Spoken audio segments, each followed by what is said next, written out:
Doesn't get any better than this. 0.5 of a second.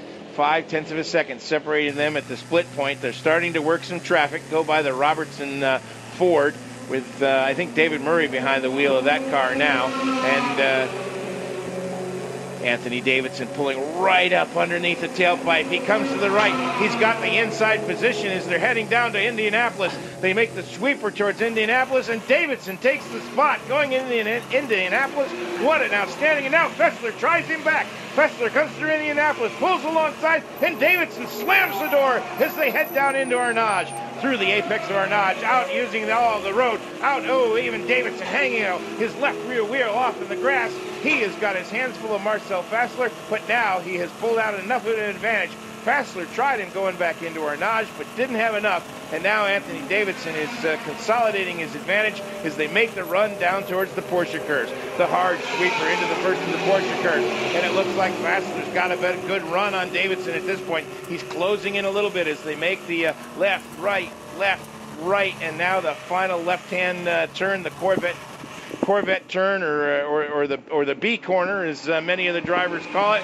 Fässler headlights ablaze right up the tailpipes of Anthony Davidson. Just, you can't slip a piece of paper between these two guys at this point. This is absolutely fantastic. It looked like Davidson was going to be able to pull away, and maybe now he will as they cross the start-finish line, and Anthony Davidson has pulled out 0.8 of a second on Marcel Fässler. That could be it for this battle. It could be it until they get back to the Porsche curves. It was astonishing in the last half of the Porsche curves. Fässler absolutely ate up. Yeah. That it was just ate it alive. And then they got out of the straightaway, and the Peugeot said, gotta go.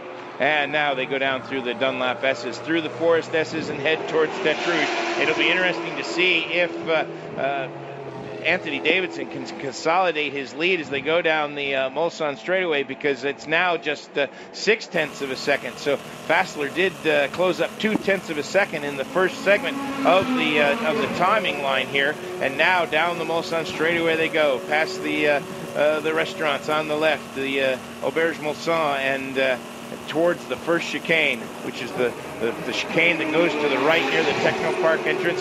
Oh, and then Davidson goes off the track. Davidson slides wide in the first chicane, and Fässler retakes the lead. Anthony Davidson, I don't know if he hit the curb, Charles, or what. He's still underway. We're on board with him now. We're still underway, and he is trailing Fässler at this point. He made the entrance. He made the right-hander, but when he tried to make the left-hander, it looked like the front end just started to wash out on him. It was almost like a bit of a tank slapper. Then we were on board with Fässler, and Davidson just went off to the right. Fässler went by, but Davidson was able to gather it up, and now he's in hot pursuit of Marcel Fässler.